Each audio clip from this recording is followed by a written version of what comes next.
Olá, boa noite, amigos. Bem-vindos a mais uma edição do Política em Foco, toda semana aqui, trazendo os principais fatos e notícias que movimentaram aí os bastidores políticos do Brasil, do nosso estado, do nosso município e também com assuntos que movimentaram aí a política mundial. Aqui, direto dos estúdios em São Paulo, sempre recebendo personalidades que nos ajudam a comentar esses fatos que nos interessam bastante. E hoje, um prazer enorme em receber um grande amigo, um grande jornalista, Joaquim Alessi, aqui comigo, relembrando os bons tempos de divisão de bancada. Joaquim, boa noite. Boa noite, Gil. Obrigado. Eu que fico muito feliz do convite. Mais uma vez poder dividir um espaço com você aqui, falar de notícias. E é uma honra, eu sou teu fã. Imagina, Joaquim, eu sigo sempre o seu portal, o ABCD Real, que nós vamos falar ao longo do nosso programa, com as informações locais ali do ABC e com as suas colunas especiais que sempre me motivaram, né? A gente vai falar bastante sobre isso. Joaquim, trouxe você aqui hoje para o Política em Foco, o Brasil sempre vivendo as turbulências normais dos bastidores da política, e nós vamos comentar aqui alguns assuntos que, de alguma forma, nesta última semana, acabaram se destacando nos principais jornais. E eu, claro, vou contar com a sua sabedoria e com o seu conhecimento político para que a gente possa falar sobre esses assuntos. Assuntos diversificados aí, né? E eu queria começar a falar sobre a economia. Os estados estão devendo bastante, né? As dívidas dos estados com a União passam aí de 740 bilhões de reais. São Paulo, Rio de Janeiro, Rio Grande do Sul e Minas Gerais somam 90% dessa dívida. Não é de se espantar, porque são as máquinas, as locomotivas do nosso país. Para solucionar essa questão e aumentar o investimento em educação técnica, o governo apresentou um plano aos governadores. Nós vamos acompanhar a matéria e, na volta, eu quero a sua opinião. Na tela do Política em Foco, então, o Braga coloca a nossa primeira reportagem. Roda! Representantes dos estados do Sul e do Sudeste se reuniram em Brasília com o ministro da Fazenda, Fernando Haddad, para discutir o pagamento das dívidas com a União.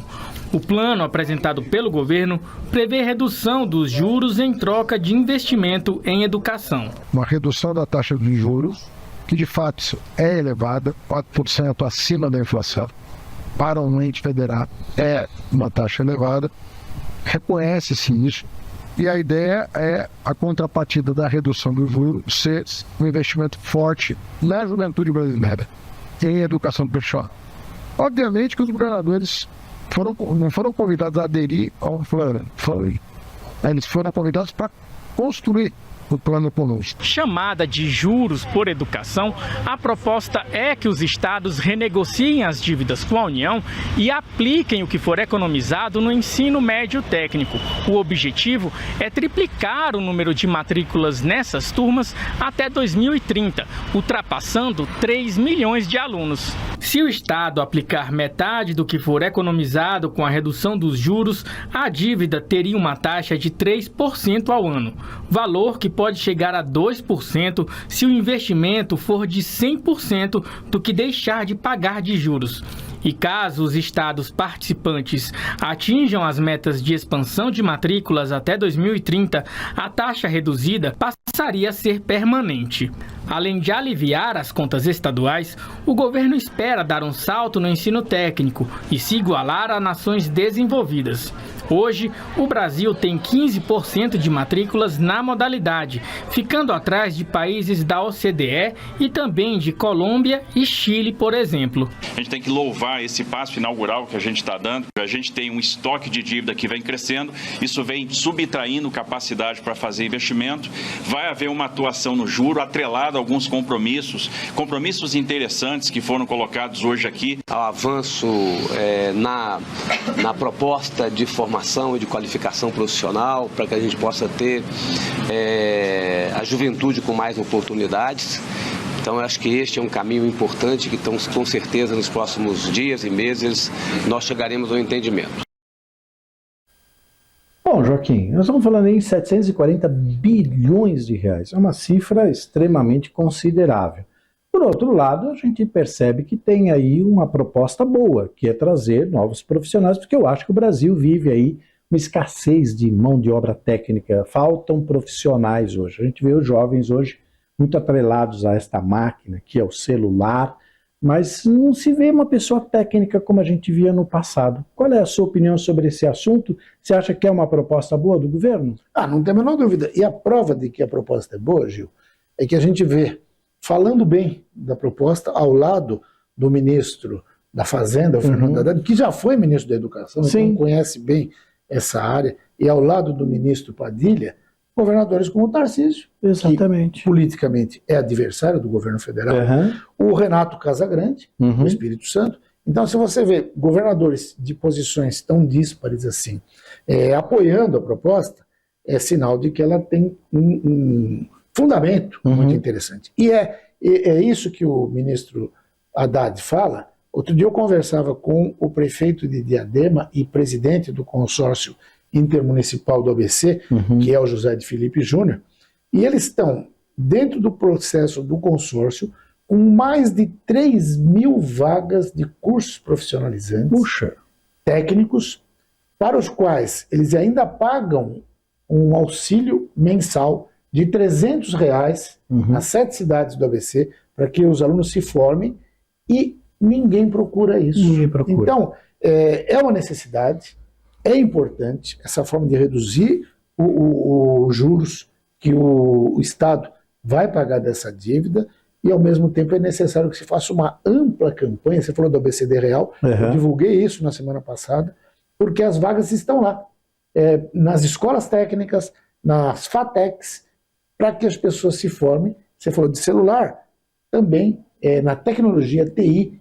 é a profissão do futuro, do presente, do momento, do momento. E que as pessoas ainda vão ter, é lógico, não é uma ajuda de custo das maiores, mas são R$300 por mês para a pessoa estudar e se formar, porque hoje muitas empresas, elas abrem, elas têm vagas e não tem mão de obra para colocar. E vale lembrar também, né, Joaquim, um amigo de casa também deve saber disso, o problema da educação é um problema crônico e o futuro da nossa nação está primeiro na educação, saúde, educação, segurança. Mas se a gente não tiver pessoas formadas, o que vai ser o futuro? Nós vamos entregar essa nação para quem? Verdade. Né? Hoje eu lamento muito, nós somos da mesma faixa etária, nossos influencers, né, eram os nossos professores. Sim. Hoje não tem professor, tem influenciador na internet com alguma coisa sem nexo em que os jovens estão seguindo.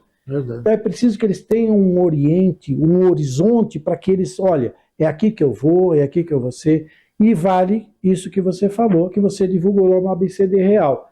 As vagas estão lá, as ETECs estão funcionando com ajuda de custo, que não é pouca coisa, porque o sujeito pode comer com esse dinheirinho aí, pode se locomover e vai se formar. Verdade. Então é muito importante. É extremamente necessário. E você falou de influencers, eu lembro que a minha mãe tinha uma visão, minha mãe nasceu em 1920, imagina.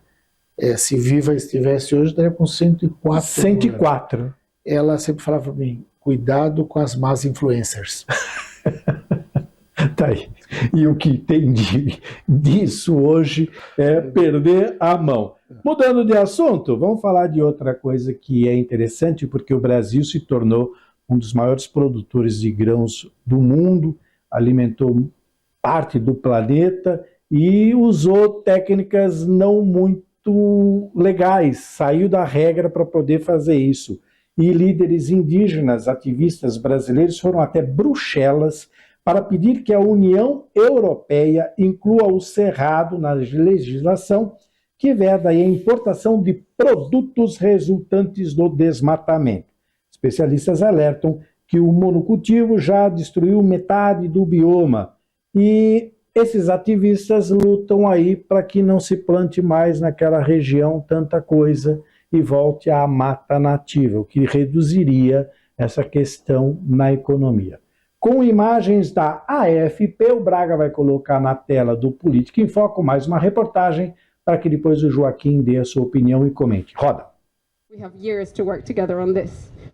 A regulação europeia que veta a importação de produtos resultantes do desmatamento entra em vigor no final deste ano. E os povos indígenas brasileiros lutam para que a legislação proteja também a região do Cerrado. A presidente da Federação dos Povos e Organizações Indígenas de Mato Grosso, Eliane Chunacalo, e outros ativistas foram até Bruxelas pedir que a proteção ao bioma seja incluída no texto. A lei aprovada no ano passado proíbe as importações de diversos produtos, caso sejam precedentes de terras desmatadas após dezembro de 2020. Mas a definição de floresta não inclui o Cerrado, que cobre partes do Brasil, Paraguai e Bolívia e de onde procede grande parte das importações europeias de soja. O bloco europeu deve examinar ainda neste ano uma possível expansão para outros ecossistemas e produtos, mas os ativistas alertam que a questão é urgente. Nós temos bastante esperança que essa implementação surja efeito no Brasil, porque a partir daí pode ter pressões políticas para ter salvaguardas, para ter uma rastreabilidade, para ter fiscalização, ou seja, que a produção ela se torna um pouco mais saber de onde que vem essa soja. Já tem metade do cerrado já foi embora, já acabou, já virou monocultivos. Então uma vegetação de 10.000 espécies de planta vira uma. Então isso faz com que o cerrado já não consiga mais absorver a água da chuva, infiltrar para as camadas profundas e verter água para todas as direções, para todos os biomas do Brasil. Então o risco é que esse sistema tão fantástico e tão antigo, de imensa biodiversidade, capacidade de armazenar carbono e de regular clima e de prover água para todos os cantos do Brasil, seja colapsado. Região desconhecida fora do Brasil, o Cerrado é a savana mais rica em biodiversidade de todo o planeta. E para transformá-lo em terra arável, as empresas utilizam técnicas que eliminam a vegetação nativa ou queimam a superfície que deve ser cultivada. O comissário europeu do meio ambiente visitou recentemente Paraguai, Bolívia e Equador para tentar reduzir as críticas e preocupações. De acordo com informações da ONG WWF, a União Europeia responde por 16% do desmatamento mundial através de suas importações, sendo a segunda principal destruidora de florestas tropicais, atrás apenas da China. Joaquim, embora a gente esteja falando agora sobre um outro assunto, esse também envolve a economia do país e tudo que a gente veio falando. O Brasil cresceu muito nessa questão de exportação de grãos e tudo mais. Por outro lado, aí não fez de uma forma legal, né? Fez de uma forma não muito aprovada aí por várias entidades do mundo. Então hoje a gente tem um dilema, nós crescemos a parte econômica nessa questão da exportação, por outro lado nós destruímos aí um espaço que vai levar anos para voltar ao normal. Como é que você vê essa situação? Resolvemos um negócio, coberta curta, né? É verdade. Cobrimos a cabeça e descobrimos o pé. Pois é, e a gente teve aí um ministro do meio ambiente do governo anterior que falava, deixa o pessoal discutir, que enquanto isso a gente passa a boiada. Passa a boiada. Agora não vai ter nem boiada para passar, porque como é que o boi vai passar num lugar onde não tem o que fazer o pasto, onde ele vai comer? Não tem. Quer dizer, acabou com a terra. Na prática, obviamente, o agronegócio ele é importantíssimo, ele é necessário, ele tem que ser apoiado, é ele que provê a humanidade de alimentos, então é necessário, só que você não pode matar a galinha dos ovos de ouro. Pois é. O que se fez nisso é uma visão muito imediatista do lucro rápido e fácil, foi o grande motor da economia nacional, né? Mas, nesse momento, nessa região especificamente do Cerrado, o que se fez? Você não tem mais opção de plantio, você não tem... Isso, como você falou, vai demorar décadas para se recuperar tudo isso. E tem que ter a responsabilidade socioambiental de qualquer governante. A gente não pode reduzir essa discussão a um debate polarizado, ideológico, porque os dois lados sempre erraram nessa forma de atuação. Mas, infelizmente, o ex-ministro Ricardo Salles foi completamente irresponsável. A gente viu naquele vídeo que ficou famoso. Abre a porteira, né? Deixa passar a boiada. Enquanto isso, a gente... E ele fez realmente, né? De uma forma prática, e a gente viu que foi exatamente isso. Conversei com alguns técnicos sobre o assunto e eles me informaram que a região foi escolhida por ser uma região plana muito mais fácil, levaria muito menos tempo para se preparar a terra, por isso que eles foram para lá e basicamente chegaram com tratores, com grandes máquinas, em pouco tempo destruíram parte daquele território e tiveram um lucro rápido, mas que o preço ficou bem mais caro, né? E que fica para gerações, né? Exatamente. Como disse a técnica na reportagem, você destruiu mudas, você destruiu espécies. Isso vai levar anos, porque aquilo foi criado pela natureza e não pelo homem. Então a natureza vai se encarregar de refazer. Isso leva muito tempo. Muitas vezes a gente não entende essa questão, acha que é o caminho certo. Poxa, mas o Brasil cresceu às custas do quê? Qual é o preço a se pagar nisso? E como você disse, não adianta não falar do problema agora, porque isso não vai resolver. Não tocar no assunto não significa que o problema não existe. Então é um assunto que tem que ser tocado, tem que ser levantado, e se tiver que parar essas produções, que parem agora, enquanto ainda se tem tempo.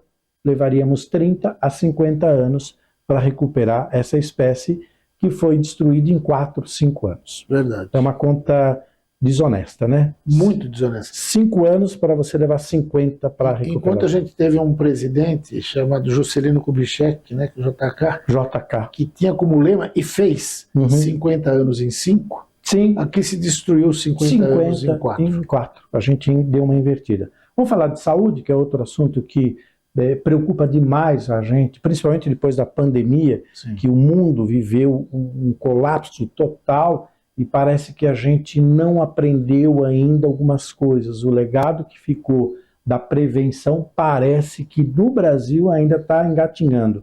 Cresce o número de casos de chikungunya.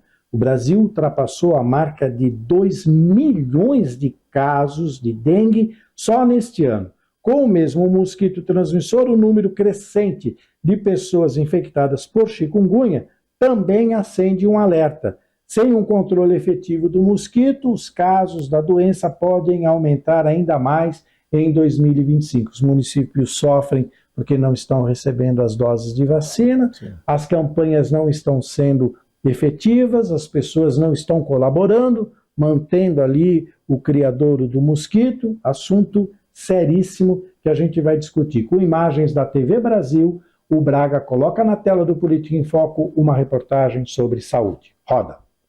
A arquiteta Tainá já pegou dengue e chikungunya, 2 doenças transmitidas pelo mesmo mosquito, o Aedes aegypti. No caso dela, os sintomas da chikungunya foram muito piores. Ficava na cama parada e eu sentia dor nas articulações e eu sentia dor o tempo todo. Depois eu sentia dor nas articulações e eu fiquei tipo 1 mês e meio sentindo dor nas articulações pequenas e nas grandes já tinha passado.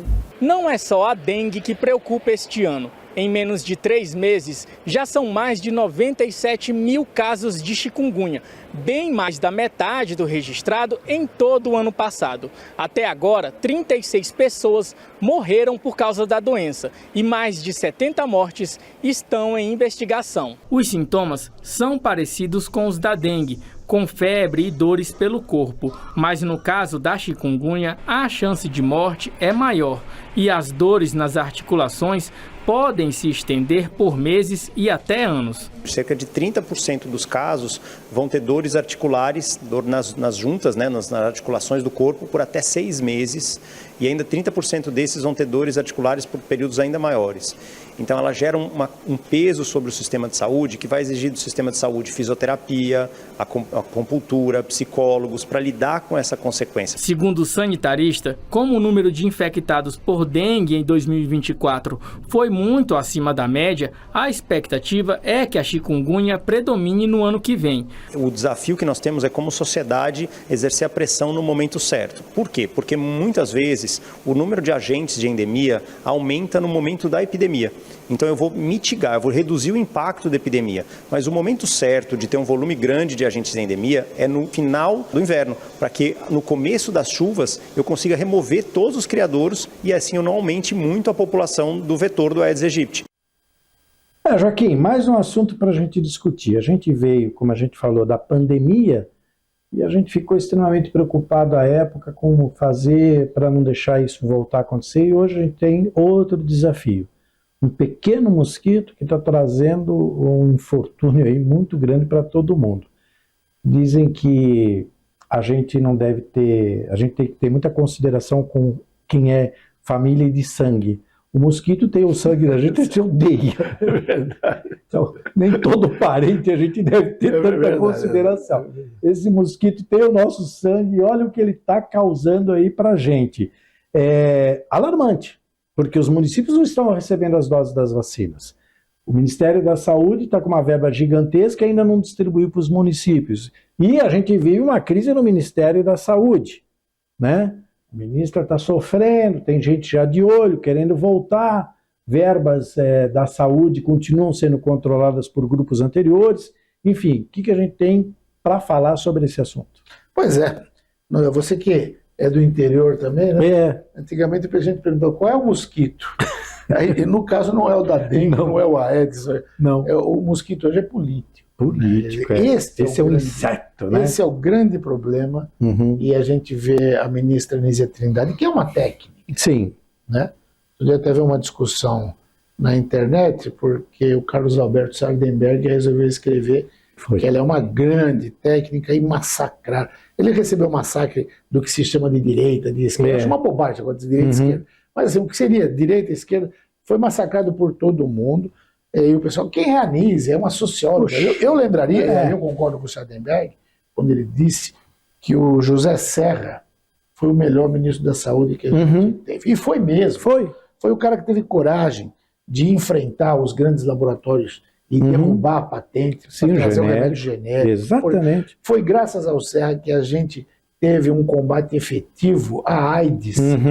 E ele enfrentou, inclusive, a questão preconceituosa, porque o pessoal achava assim, você está cuidando de homossexual, como se AIDS fosse uma coisa exclusiva de homossexual, sabe? E aquelas coisas. E o Serra, ele conseguiu, como um economista, como um homem que entendia de administração, colocar o Ministério da Saúde num patamar acima de qualquer outro problema. E o que a gente vê hoje é o contrário. Eu tive com a ministra Nízia Trindade em Mauá, quando ela esteve lá, e eu percebi que ela já estava fragilizada.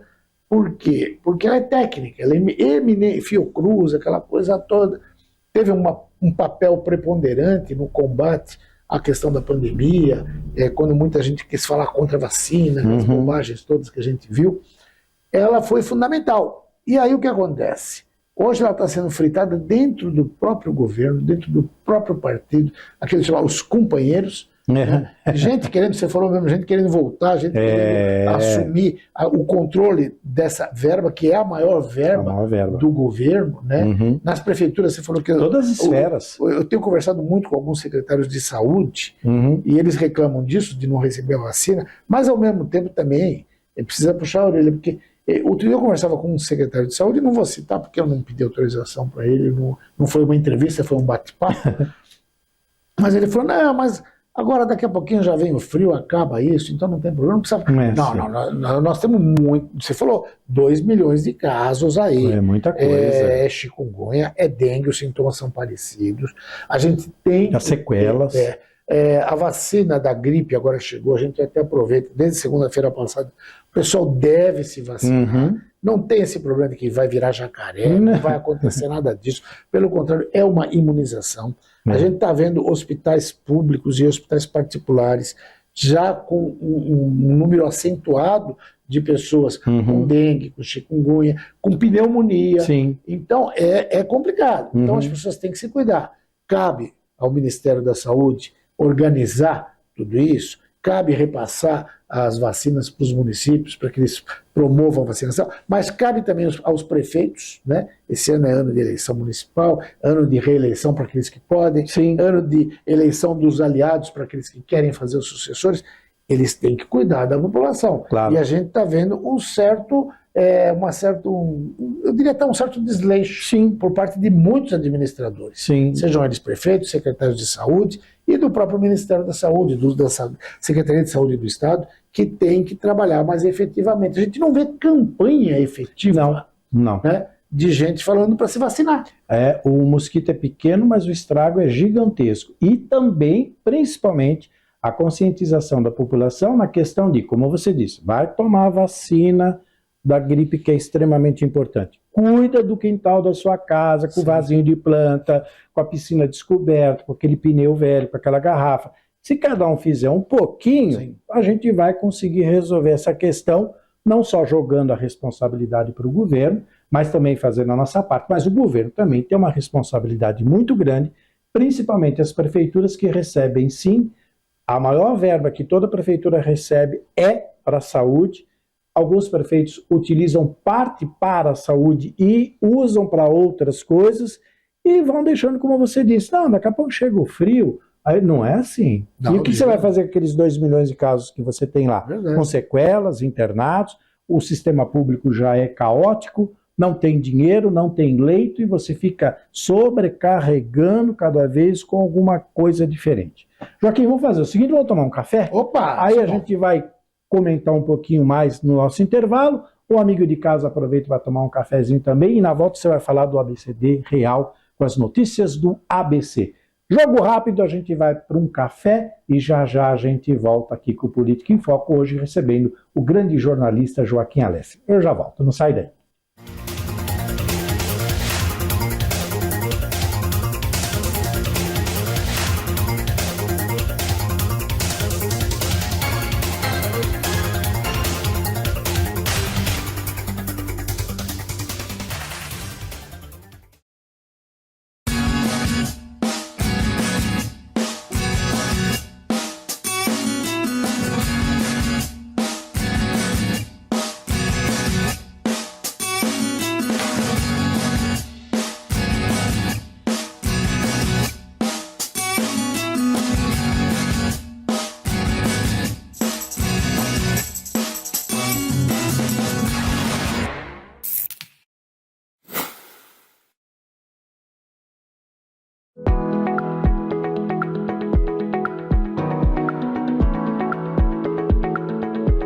A partir de agora você fará uma viagem deslumbrante pelos principais pontos turísticos do estado de São Paulo. No quadro Viagem com Política em Foco, você irá conferir toda semana dicas incríveis sobre pacotes turísticos, estadias em hotéis, restaurantes, parques temáticos e outras atrações. Uma viagem cultural pelo estado para conhecer lugares onde a beleza natural e as oportunidades para curtir um bom final de semana com lazer, uma boa culinária e uma boa diversão estão a poucos quilômetros da capital. Pelas principais e melhores rodovias do país, você chegará a um destino único e cheio de surpresas agradáveis. No Viagem com Política em Foco, serão apresentadas oportunidades com preços especiais para que você e sua família possam desfrutar juntos do que há de melhor no turismo local. Conheça os principais hotéis com preços que cabem no seu bolso. Conheça também o que há de melhor em parques temáticos para sua total diversão, com pacotes promocionais e ainda a oportunidade de conhecer pontos turísticos fascinantes que ajudaram a escrever a nossa história. Venha fazer parte desta viagem com a gente. Dicas de diversão com conforto e cultura reunidos no único lugar. Aqui no Viagem com Política em Foco. E eu espero por vocês.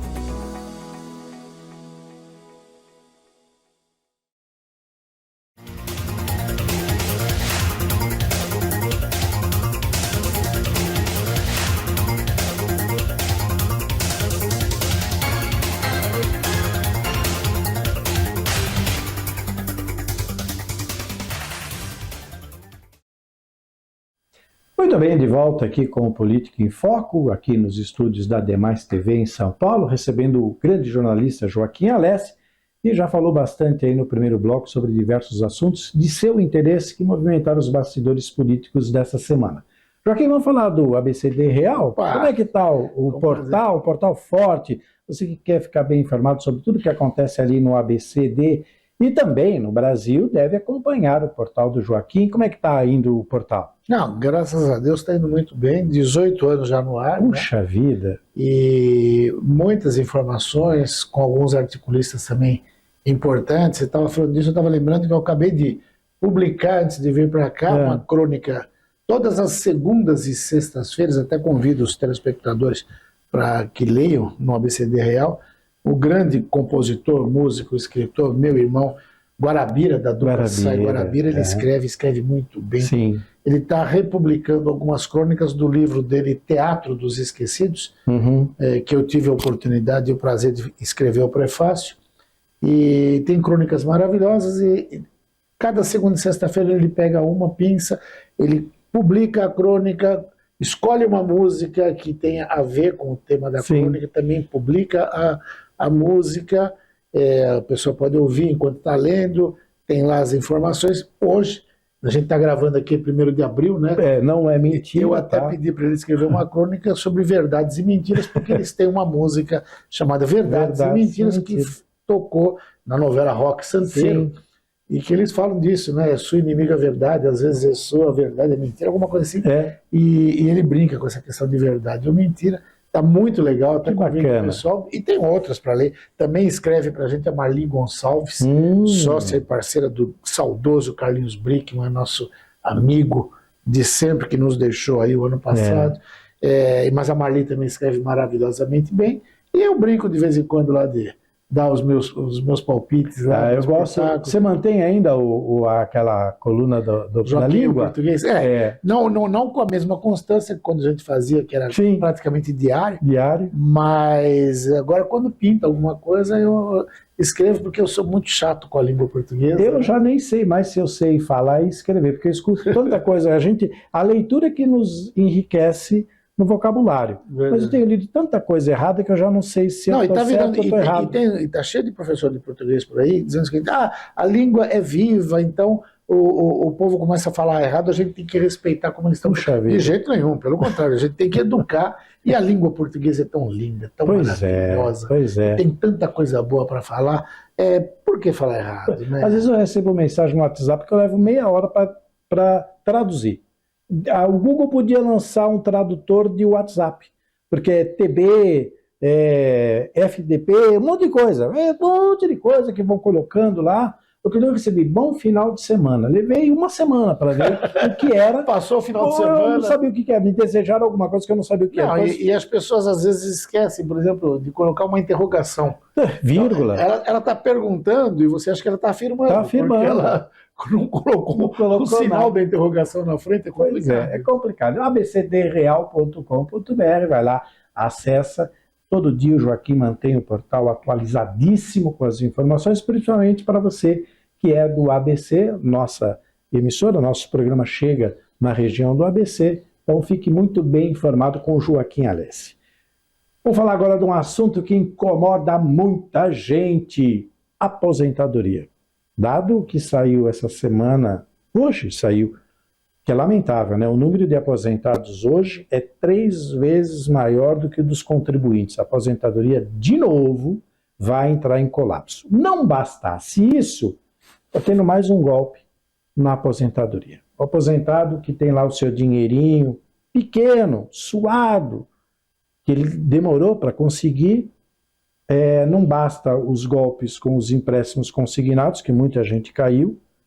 Agora apareceu mais um golpe na praça contra os aposentados. Dessa vez, os autores, acredite, são associações que descontam direto na fonte mensalidades, sem autorização nenhuma e também sem prestar nenhum serviço ao aposentado. Não bastasse isso, o INSS escancarou as portas aí para essas associações sem fins lucrativos, para que faturassem mais de 2 bilhões desde janeiro de 2023.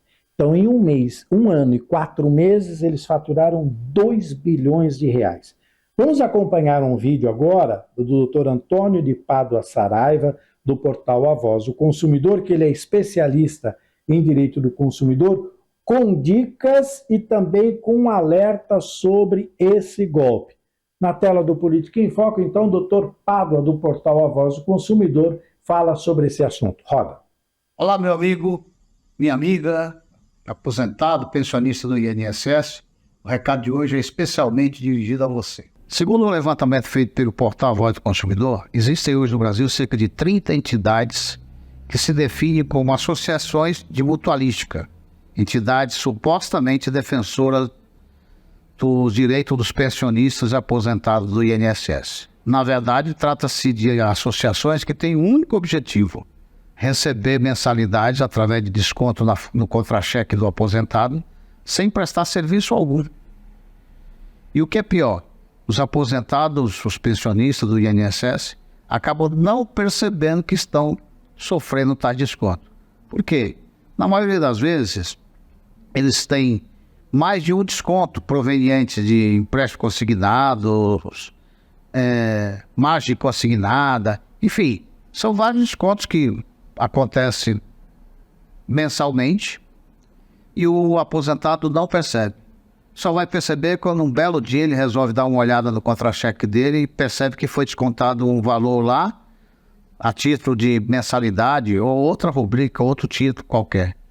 E aí quando ele olha, já foi 1, 2, 6, 10, 12, 2 anos de desconto de mensalidade.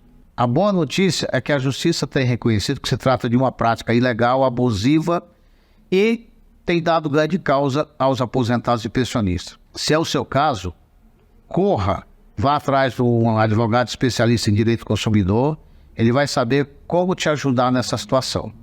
Procure-o. Existem inúmeros escritórios já fazendo isso, já tratando desse assunto. Recentemente, a Justiça Paulista julgou vários processos, determinando a devolução em dobro desses valores que foi descontado. E o que é melhor, está arbitrando a indenização por danos morais. Pois é, saiba que esse tipo de atitude, além de ilegal e imoral, cabe indenização por danos morais. Muito bem, estamos aqui, nós somos a Voz do Consumidor, nós estamos à sua disposição. Se você precisar de mais informação, por favor, nos procure através do site avozdoconsumidor.adv.br ou pelo WhatsApp 11 95 219 3816. Eu vou repetir. WhatsApp 11 95 219 3816. É isso aí. Um agradecimento, um abraço ao Dr. Pablo do portal A Voz do Consumidor, que luta pelos direitos dos consumidores em geral e agora entrou aí nessa briga para defender os aposentados também. Como ele disse, é preciso procurar sim um profissional para orientar. Sim. E o portal está lá para dar as dicas. Joaquim, mais um golpe. Mais um, né? Bom, eu estou aposentado, esse ano vai fazer 10 anos.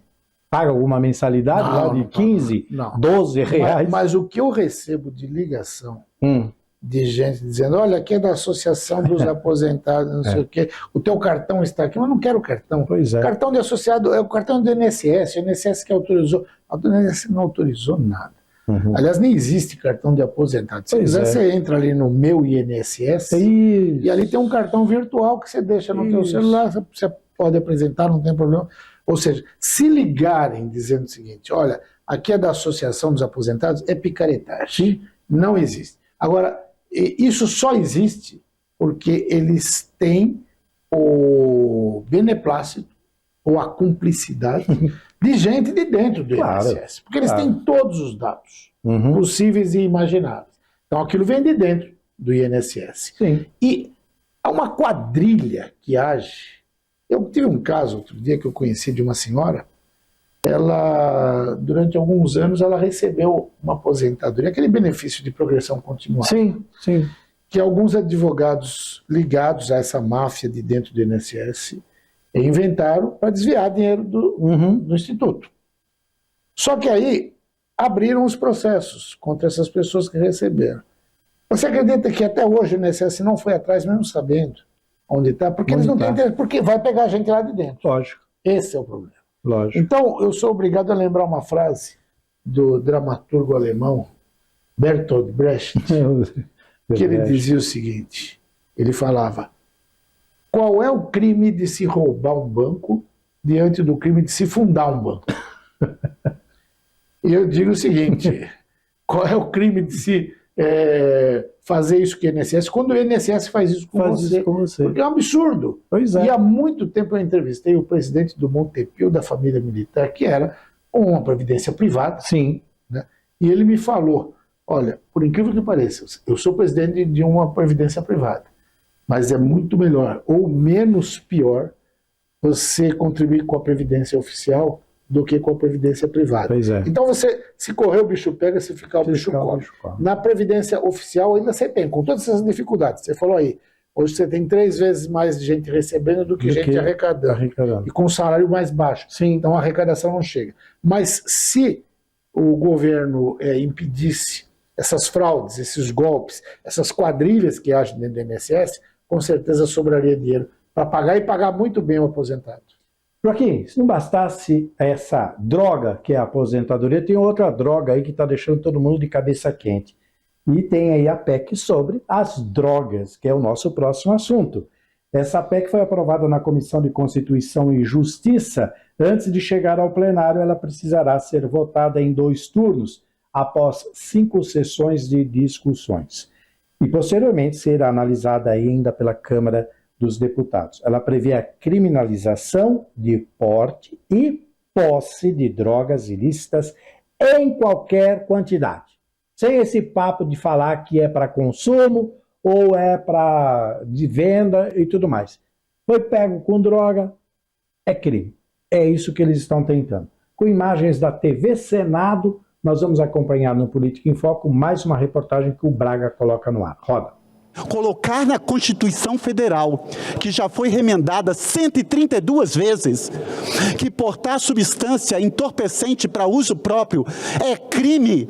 O que nós estamos fazendo de inovação? Eu desafio a todos os senadores aqui que são a favor dessa PEC, me prove por A mais B que essa PEC está definindo quem é traficante, quem é usuário. E esse plenário e a maioria dos senadores, inclusive, está aqui o líder do Partido dos Trabalhadores, o senador Jacques Wagner, não apresentaram uma emenda, porque a proposição do senador Rodrigo Pacheco e relatoria do senador Efraim Filho foram perfeitas. E está em consonância com a sociedade brasileira. A PEC, ela vai no caminho correto, presidente Pacheco. Ela trata de manter a criminalização da droga, para que não haja essa permissividade, independente da sua quantidade, mas ela também referencia o tratamento diferenciado entre o usuário e o traficante. Não é uma confrontação, não é nada que seja um retrocesso, absolutamente. Acho até que é constitucionalizar a proibição de prisão de quem seja dependente. Joaquim, esse é um assunto delicado. É um assunto que mexe com famílias, porque hoje, infelizmente, quase toda família tem um membro que está no vício da droga e tudo mais. Felizmente existem associações que eu fiquei sabendo que ali na Cracolândia distribuem até os cachimbinhos para o sujeito utilizar a droga para não ter que ficar dividindo coisas. Isso é um absurdo. Essa questão da droga é um absurdo. Liberar, aí eu acho que vai ser demais. O que você acha, Joaquim? Pois é, essa é uma questão muito controversa. Até o ex-presidente Fernando Henrique Cardoso chegou uma vez a defender a liberalização. Tal. Você tem em alguns países, você tem no Uruguai uma liberalização e tem alguns estudos que mostram que você tem até um controle maior disso. Isso. Mas, para mim, a simples proibição, ela só favorece o traficante. Ela só favorece o cartel. Porque é aquela história, tudo que é proibido é mais gostoso. Não, e tem o jogo do bicho. E movimenta muito. Muito dinheiro. Isso movimenta bilhões. A gente falou em 2 bilhões aqui, de um caso, do outro. Isso movimenta muito mais de bilhões. Isso aí é. E tem muita gente interessada nisso. Então, é um assunto que é complexo. Para mim, no meu modo de entender, não é caso de polícia. Se você for hoje prender todo usuário de droga no país, e o que a gente vai entender por droga? Droga lícita e droga ilícita. Sim. Aí você tem 99% da população brasileira consumidora de droga. Sim. O cara que toma uma cachaçinha na hora do almoço. O cigarro. O cara que toma cerveja. O cara que fuma um cigarro. Tudo isso é droga. Sim. Então vamos prender todo mundo que usa droga? É mais fácil botar uma grade em volta do país. O Brasil está. Se cobrir, vira circo, se cercar, vira cadeia. Né? Para mim, esse entendimento não pode ser policial. Até porque a nossa polícia não tem competência, qualificação para entender tudo isso. Não dá. Então, essa é uma questão mais de saúde pública, que as autoridades têm que entender, têm que debater. Não é fácil, não existe uma solução definitiva. Também, simplesmente liberar ou simplesmente proibir, não é por aí. Isso exige muito mais empenho, muito mais predisposição para acabar com o preconceito também. Sim. Né? Sim. E para agir de uma forma em que a sociedade consiga conviver melhor. O mundo tem vários modelos, né? No mundo existem vários modelos onde foi liberado, onde não é, onde é proibido, onde é crime mortal, enfim.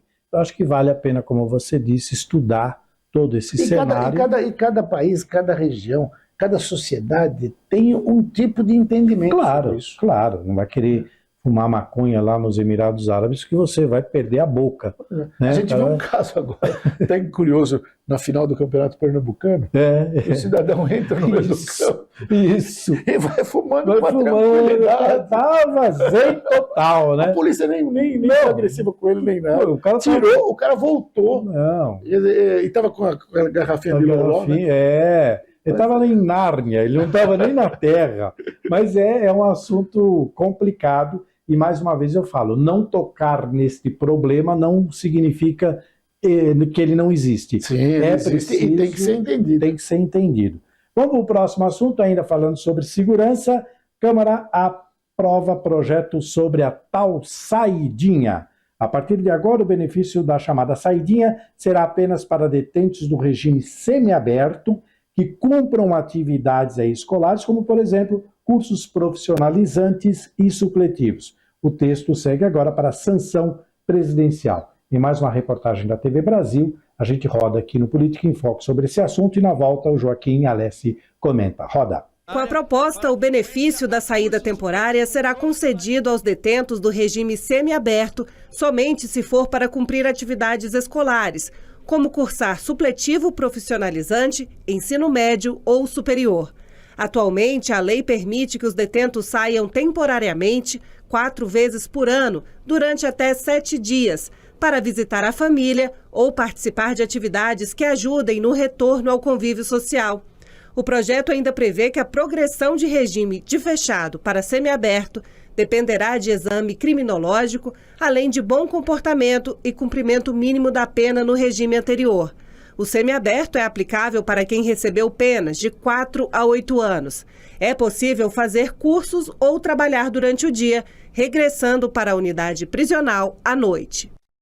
Bom, Joaquim, essa é a saidinha temporária que não termina nunca, né? É igual medida provisória, né? Como diria Ulisses Guimarães, no Brasil, até o provisório é definitivo. É definitiva. A medida provisória dura 45 anos e aí perpetua. Eu estava indo para cá, eu vim por uma avenida que eu conheço há mais de 40 anos, que liga o final da Via Anchieta, quando chega ali no Sacomã, até a Avenida do Estado. Chama Avenida das Juntas Provisórias. Faz 40 anos que as juntas são provisórias. São provisórias, mas tá lá. E vai perdurar por já virou o nome da avenida. Já virou o nome da avenida. Essa tal da saidinha, o sujeito sai. Você tem que voltar depois do Natal. Beleza, nunca mais ele volta. É um horror, eu acho também isso aí um problema seríssimo. O pior é quando ele sai para praticar outros crimes. 2 dias depois. Porque ele sai da cadeia já com a missão dada né, pelos chefões do crime organizado ali, para sair para roubar, para matar, para arrumar algum dinheiro, fazer alguma coisa errada. Né? Dificilmente. É óbvio que a gente não pode generalizar. Há aqueles que estão cumprindo a pena e se arrependeram do crime que cometeram, e a gente não pode também achar que ninguém tem conserto, porque senão não tem nem necessidade de ter cadeia. É mais fácil ter pena de morte. Todo mundo. Se o cidadão não puder nunca mais sair da cadeia, essa ressocialização ela é importante, mas ela tem que ser feita, de novo, como na questão da droga, com critério, com estudo, com acompanhamento, né? Obviamente, um sujeito que e quem está administrando um presídio sabe muito bem quem é quem ali dentro. Sim, não tenha dúvida. Então, é capaz de determinar, lógico que conversando com o juiz, que é quem dá o alvará de saída, aí, nesse caso, aí, tal, mas indicando isso, esse ou aquele, esse que está merecendo ou não, se ressocializar aos poucos, mas de uma forma mais controlada. Não dá para ser essa bagunça que o cara sai, assalta e volta porque sabe que não vai acontecer nada com ele. E bem lembrado essa questão da sua parte, porque tem duas coisas. O sujeito já sai com a missão, se ele não cumprir a missão quando ele volta para a cadeia, matam ele lá dentro, por isso que ele não volta, Sim. E aquele que sai fala, eu vou cumprir a minha missão e volto com regalias. Então você tem essas duas faces aí que precisam ser muito bem estudadas. Outro assunto complicado que a gente tem que estudar demais. Complicadíssimo. Aliás, o caso do nosso sistema carcerário mesmo, né? Você sabe que eu dirigi o Diário Popular durante 10 anos, era um jornal que tinha como uma das especialidades a cobertura policial. Tinha uma editoria de polícia muito forte, né? Comandada pelo saudoso Paulo Breitner, que depois foi editor do Datena, e também nos deixou aí no ano passado. Tinha como chefe de reportagem a Lola Nicolas, gente muito boa, o Josmar Josino, grande repórter. Grande repórter. Era nosso repórter, e vários outros. E o Savarese, eles mesmos ficavam abismados, a cobertura todo dia, porque o sistema prisional brasileiro é complicadinho, é um outro mundo. É um outro país, que tem regras próprias, que tem leis próprias, e que você, para entender, é complicado. Viu? E a gente vive uma insegurança muito grande, celular em painel de carro, na mão, principalmente hoje que a gente tem tudo aí no celular, né? O banco, a vida da gente está aqui. Verdade. Então é uma insegurança muito grande nessa questão de andar com o aparelho. O que está acontecendo na Baixada Santista, outro horror, que a polícia não consegue resolver isso da melhor forma possível. Alguns defendendo que não pode ter tanta brutalidade, mas como é que você vai tratar um sujeito que recebe com 25 tiros? Se você não der tiro nele também, você vai morrer. Enfim, a questão da segurança é outro assunto, assim como o da saúde e como outros tantos que a gente tem no país, que precisam ser muito bem tocados. E por pessoas que entendam, não por aventureiros que sentam lá no gabinete e começam a dar aquelas opiniões esdrúxulas sem cabimento nenhum. Por aqui eu vou pedir um favorzinho para você, um minutinho vamos quebrar aqui nosso assunto, até para dar uma aliviada. Eu queria dar um recado para você que está procurando um estúdio para fazer uma produção artística. Esse cenário maravilhoso que nós temos aqui, né, Joaquim? Muito lindo. É um lugar agradável, onde a gente toda semana recebe personalidades como o Joaquim. Eu estou falando da Demais TV, que tem à disposição vários estúdios e uma equipe técnica especializada aí para resolver todos os seus problemas de vídeo. Você quer fazer uma campanha publicitária? Vem aqui para a Demais TV. Você que vai fazer uma campanha política agora, ano de campanhas políticas, vem aqui para a Demais TV. A Celeste traz um recado mais detalhado para você sobre a Demais TV. Eu peço para rodar e depois a gente volta aqui para os estúdios. Celeste, é com você. Atenção, influencers, produtores de TV, mentores, produtores audiovisuais. Se você está procurando um estúdio para a sua produção, eu quero lhe apresentar os estúdios da Demais TV. Tem opções para qualquer produção, lives, clipes, cursos, vídeos para youtubers e não para por aí. Estrutura completa para a sua gravação. Vem para a Demais TV, você também? Então tá aí, vem para a Demais TV, você também. Joaquim Alessi, foi muito bom receber o amigo aqui, matar saudades do nosso bate-papo, relembrar a nossa parceria em bancadas de jornalismo. Considerações finais, então, porque o tempo voou. Maravilha. Eu que agradeço. Você é um amigaço. Uma hora passa muito rápido. Pois né? Você viu? Para esse papo, e a gente escolhe alguns assuntos. Se for escolher os assuntos que não param de fluir, a gente ficaria aqui 3 dias comentando. Mas é sempre um prazer estar com você, um apresentador inteligentíssimo, que conduz de uma forma brilhante. A gente só precisa... A bola chega na linha do gol, na linha do gol. Só não põe para dentro. Mas que maravilha, legal. Precisando, pode contar comigo. E ó, gostei dessa dica que você deu no final do Demais TV, né? Quando tiver alguns programas para gravar, vamos gravar. Vem para cá, vem para cá para Demais TV. Joaquim, muito obrigado, sucesso no ABCD Real. A gente está acompanhando e eu convido o amigo de casa a acompanhar também. Diariamente você acessa lá, você vai ter todas as informações no ABCD Real com Joaquim Alessi. Muito obrigado, viu, Joaquim? Obrigado, Gil. Até a próxima. Até a próxima. Joaquim Alessi, jornalista, foi o nosso convidado de hoje do Política em Foco. E a você que nos acompanhou até agora, muito obrigado pelo carinho da sua audiência. Eu espero você na próxima semana com mais um programa. Continue agora com a nossa programação normal. Tchau, pessoal, e até a próxima. Joaquim, obrigado.